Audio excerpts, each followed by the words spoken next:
Thank you, thank you. Minister Solomon, I'm sure you want a break from speaking, but I am going to ask the first question to you. So, really great to understand Canada's plans for the future of AI. One question I wanted to ask you, I think it's fair to say that everybody in this room is all in, but we also know when it comes to Canadians that more than half of Canadians in this country are worried about the future of AI. Like you mentioned, they're worried about their jobs, they're worried about their kids using AI, they don't have trust in AI. What do we do to potentially solve that very critical issue? Well, good to be back. That was the shortest break ever. First of all, great to see Amber and Kari and Aidan and I speak a lot, and trust is so key. Look, we have the AI Canadian Safety Institute. Later today, you can hear from Joshua Benjo and Law Zero, so there's lots of initiatives. But the first and foremost thing, there's a legal side. I mean, it's a priority for us to update our privacy and data laws because people have to feel secure. And those are 25 years old, and they deal with data flow, and they deal with things like consumers and deep fakes. So we have a role to play on the legislative side, not just as a signal to people, but as a signal to businesses. That's the first thing. And that's not the only, there's other aspects. The Justice Minister, I should just say, my colleague Sean Fraser, has spoken just the other day about using the criminal code as well for certain kind of violations that relate to kids. So look, people recognize there are new vectors of threats and they need our legislation to keep up. So that's one side. The second side is understanding. Amber and I have known each other for a long time, and when you see waves of technology, they always come with anxiety. And this is not from Amber's age, but more my age, during the Gutenberg printing press. But the first printing press, the first modern printing press was the Aldine printing press in Venice. And after Gutenberg invents it, people are starting to make books, and they didn't have copyright laws, and there's a lot of anxiety that the cathedrals of memory would collapse. And they did, by the way. And the Aldine printing press had their logo, their colophon was the anchor and the dolphin. And their Latin motto, for those of you who still speak Latin, was Festima Lente, which means make haste slowly. Make haste slowly. That's what we have to do. We got to move quickly to keep up, but we got to make haste slowly. That means talking about AI and understanding it as a service. And Aidan and I talk about this a lot. It is a tool. And Kari talks, when people talk about data centers, Nvidia talks about data factories, AI factories that produce something called a token. That may not be clear what that is for everybody across the country. But again, when we built railroads and roads, the towns sprung up around them. And so we've got to talk about this first as a service. How will this make people's lives better on health, on agriculture, on the things that they see, touch, and feel? Then we have to celebrate the entrepreneurs who have the tools to create new jobs that have not been imagined. And then we have to make sure people do it secure. And that's part of our job. And we can't just talk to people at conferences like this. We've got to talk to everybody to let them know, like in any technical revolution, anxiety comes and comfort comes over use case and a feeling of trust. Yeah, absolutely. There's definitely a lot of anxiety. Kari, one of the things the minister said in his speech was that sovereignty does not mean solitude, and I think that was a really good point. I wanted to talk a little bit about some of the work that Nvidia does. I was listening to a podcast interview that you did earlier this year, where you said that nations were some of the first movers when it comes to AI and understanding the value of AI infrastructure. Can you talk a little bit further about that?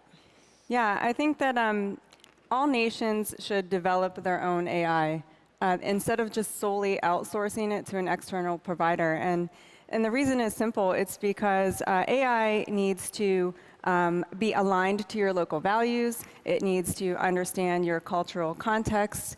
your norms and your policies. It needs to speak and write in your nuanced natural language patterns. And so it's not something that can be, your digital intelligence is not something that can be outsourced. And about 4 years ago, I actually was moderating a panel with AI Sweden, and they had built the first Scandinavian LLM. And nobody cares more about the Swedish culture and the Swedish language than Sweden. And since then, we've worked with the Sarvan model in India had 10 Indic languages, and then Swallow model in Japan, and on and on and on. Speaklish in Poland, and Domain in Italy, and my good friend Arthur Mensch is going to come out here and talk about Mistral in France. And I think the point is these model builders recognize it starts with the local model, but that's not the end of it. Right? What needs to happen, and the thing that we're trying to talk about, is that the local model will attract developers. And so when developers start to build, they need infrastructure to build and to build these applications.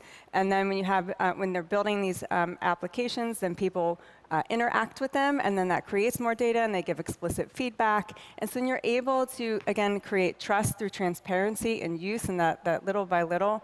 And then you are able to take that data and then improve the model. And so it gets better over time. And so I think that's what's really important. I'm going to come back to you on this, but Aidan, I wanted to go to you next in terms of Canada and Canada's role. You have been a huge champion for this country, even wearing Canadian plaid today, so thank you for that. You also recently posted on X, and yes, I'm still on Twitter, that Canada is the best country in the world. The experience of services it provides its citizens should be the best in the world, too. Can you talk about the partnership with the Canadian government to enhance public services with secure, sovereign AI tech? Yeah, I think what we're doing with the government, our intention is to do what we're doing with the private sector, which is just make the quality of products, in this case, the services that the government offers to the citizens, much higher, while also making that delivery dramatically more efficient. So our priorities are, when you're a Canadian and you need something from your government, it should be easier, faster, and better to get that done. It shouldn't be complicated. So we want to drive that, and then we also want that to be efficient, effective. We want each person inside an organization to be dramatically more productive, and at the same time, doing what the minister and Kari have said, which is preserving sovereignty. So ensuring that our data isn't going into the wrong hands so that it's vulnerable to being used against us, and ensuring that Canadian data stays in Canadian data centers and with Canadian companies. So that's the objective, and I think we're making good strides towards that. Aidan, the minister talked a little bit about the timing. It is a very exciting time right now. Can you comment on that a little bit about why now is the right time to do this in Canada? I think there's an opportunity where, like the minister was saying in the opening remarks, Canada led on the development of this technology. We were the first ones to invest in the research when no one else believed in it. There was Jeff, there was Joshua, and our government, our public institutions, research institutions took a bet on deep learning that almost no one else was willing to make. And that led to where we are today. We're in this sort of magical moment where computers have woken up and we can speak to silicon. We can speak to some glass and metal. And it's a surreal moment, and Canada delivered that to the world. But we should also be the ones to actually commercialize it. We shouldn't just do the research part and then hand it away to the rest of the world to make money on it and actually put it into production inside the world's economies.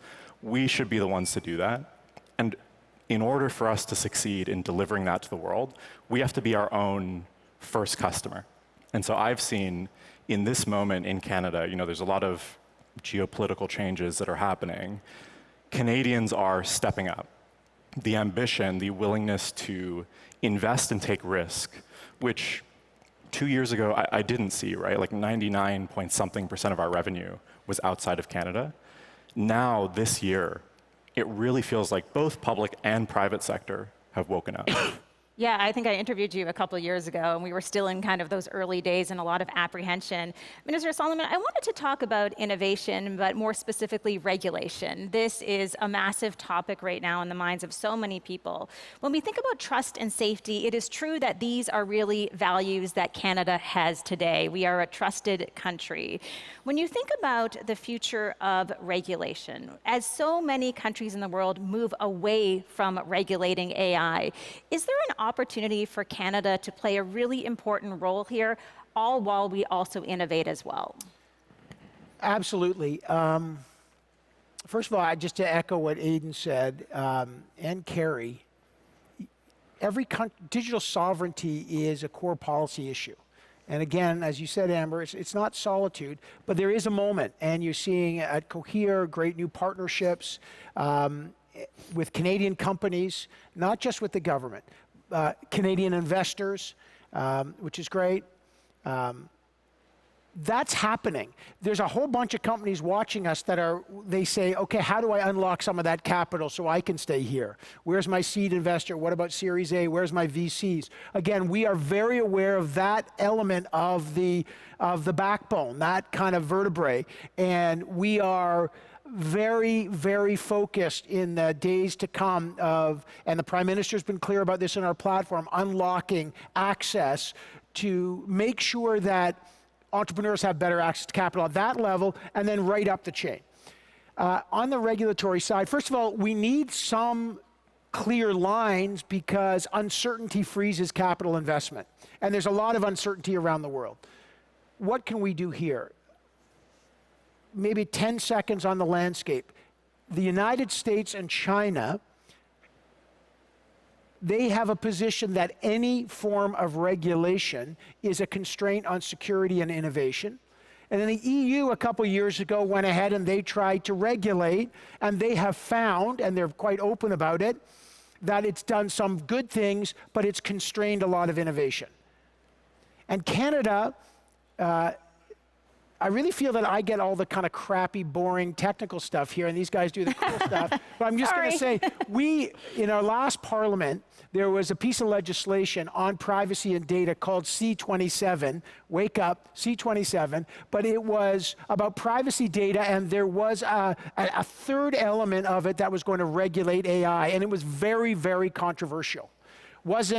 And so what I have said publicly in our legislative priority is I am very keen on part 1 and 2 because we desperately need an update to protect our privacy and our data, especially how data flows across borders.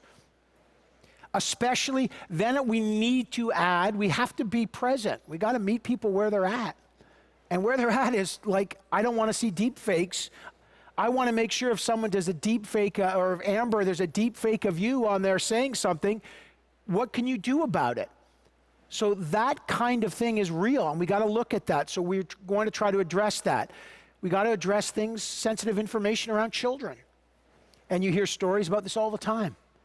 So we got to meet people, but that's the first part of the legislative journey. Now, can we, William, tell this and pick off the apple on the head on the perfect regulation? No.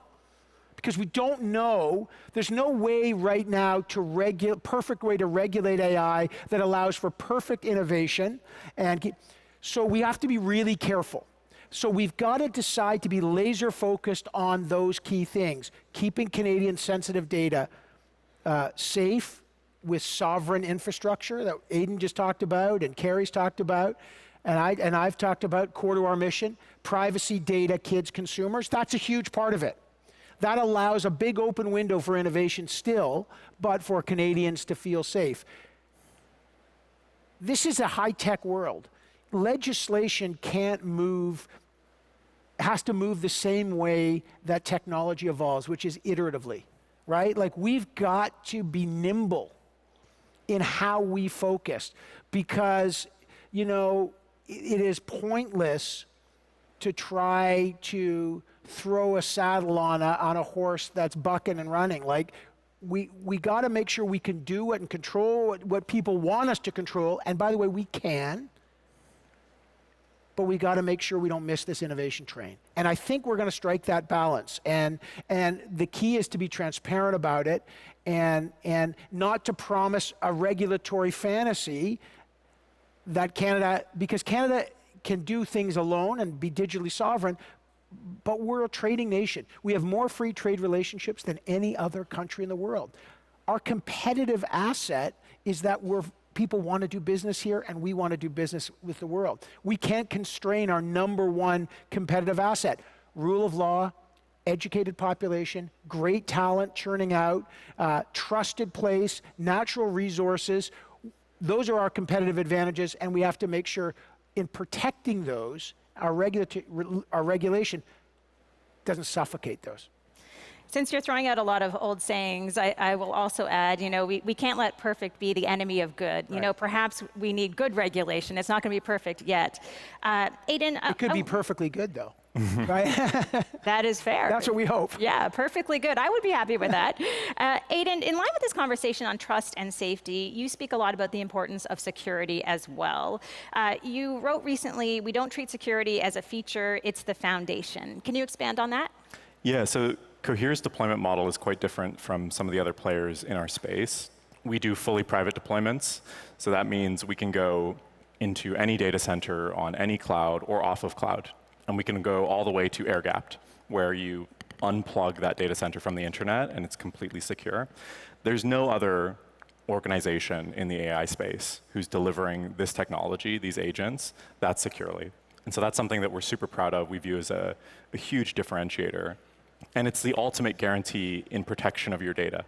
There's so much fear that whether you're in the private sector and it's your trade secrets, your IP, your employees are uploading this into ChatGPT or consumer services, and then it leaks to some external company that might train on that data, and then it becomes public information. Whereas with Cohere, there's no sending data externally. You aren't sending your data to Cohere. Cohere is sending our models and our tech to you, and you run it in your data center. So that guarantee of security is something that people have been previously lax about, and now are taking seriously. There's this renewed urgency towards privacy, towards sovereignty, where we understand how valuable data is, how sensitive it is, and that we actually need to protect it. Kari, when you look at what Cohere is doing with the Canadian government, it's a great example of alignment and collaboration. I know Nvidia has been doing this for a long time in terms of collaborating. Most recently, there was an announcement that Nvidia is helping to build the UK's AI industrial revolution. What can you tell us about the importance of this investment? Yeah, first of all, I'd like to take a second and congratulate Canada and Cohere on supporting sovereign AI and sovereign models on local infrastructure. I mean, I think that's fantastic. Yeah, the UK announcement, so we had announced that a number of NVIDIA AI infrastructure partners are going to deploy 120,000 GPUs. That's 11 billion UK pounds of AI infrastructure. And additionally, there was Jensen mentioned a $2 billion investment fund with local capital investment firms. And the point is, I don't think it's really about the announcement. The point is really the takeaway is when you have world-class universities and researchers, which you have here, and startups, which you have here in Canada, and capital investment firms, when you bring that all together, you can have them rally around a national infrastructure. I mean, it just lays the foundation for innovation. And so it really does it's not just about the infrastructure, it takes all the developers, it takes the entire ecosystem. You have to come together to build it together. We just have a few minutes left, so a couple more questions for our panel today. Minister Solomon, I wanted to ask about Canadian business leaders, because this is a question I think a lot of them have. I do a lot of speaking on this topic, and I always get asked the question, what can I do as a business leader today to adapt to this AI journey and integrate AI into my business? What would your advice be for people who want to be proactive right now? I would say three things, Amber. First, buy Canadian. To a certain extent, you got to use our Canadian partners. We have great companies here.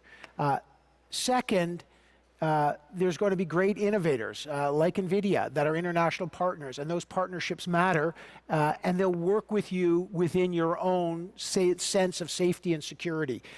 So that's the first thing. There's great innovation here.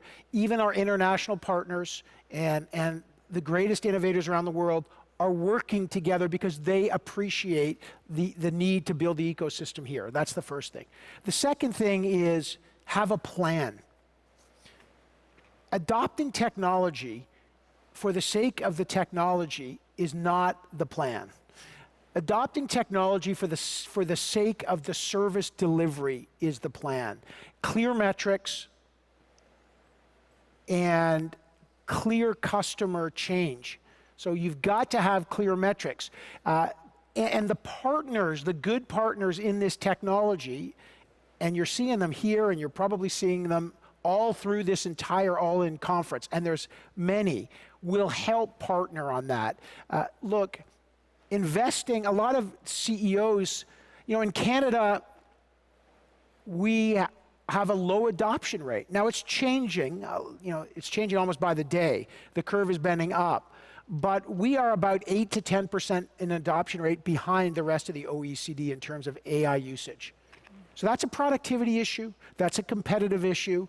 Okay, and investing in R&D and investing in solutions to drive not just efficiency but productivity is really important. But the best partners will help design a bespoke system that delivers the service. So I would just say, first, look around here, right? There's lots of great Canadian companies. 2, invite your international partners to join that plan. And 3, have a good strategic plan to adopt. And finally, this is something in government that we got to avoid, pilot-itis, right? We don't want pilots that die. Again, in the business of technology, when you iterate, you adapt and you grow. You adapt and you grow. You don't have to be, and Amber, you said it, and I think Jensen Wong, I was with Jensen at a dinner recently, and he said, he was talking to some people, he said, the problem with all of you people, and everyone kind of held their breath, he said, is that you're too perfect. You wait till everything's perfect. In our business, you've got to launch and see and test and then keep growing. And so don't be afraid to get a little mucky on this. Absolutely. Aidan, maybe I can ask you to follow up to that. So buy Canadian, have a plan, partner. What else would you say to Canadian business leaders? Yeah, no, I just want to echo what Minister Solomon said, which is that ambition and risk tolerance, which is something that Canadian organizations have lacked historically. Actually leaning in, taking a bet, not being satisfied with just doing endless little POCs, science experiments, but also not being satisfied with, if your AI strategy is, I bought Microsoft Copilot or my employees use ChatGPT, you don't have an AI strategy. That is not a strategy. That is like the absolute bottom of the stack in terms of value creation. And so you need a strategy, you need actual concrete objectives and a path towards true ROI. All right, well, we just have 2 minutes left. I want to just get some closing remarks from each of our panelists today. Kari, starting with you, just some advice for the audience. Yeah, absolutely. I think I would double down on just get started today. And what AI has been is it closes the technology divide. It's been closing that gap. And if you haven't already, or if your family hasn't already, your business hasn't already, there's so many amazing applications because you can go out, and Aidan said it earlier, you can go out and you can just talk to your computer. I mean, the amount of people that can talk to your computer is vastly greater than the amount of people who know how to program in C++ or Python.